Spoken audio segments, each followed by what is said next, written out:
Our seventh honoree, Diana Taurasi. The 2004 WNBA Rookie of the Year.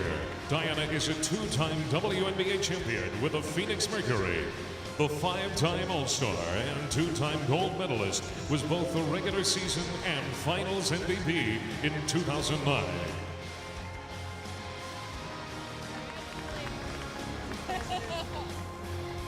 Let's hear it for Diana Taurasi. Our eighth honoree, Sue Bird.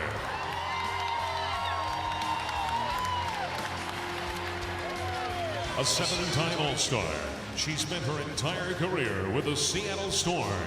She was all WNBA first team from 2002 through 2005 and led the Storm to titles in 2004 and 2010. Ladies and gentlemen, Sue Bird. Our ninth honoree and last of the guards,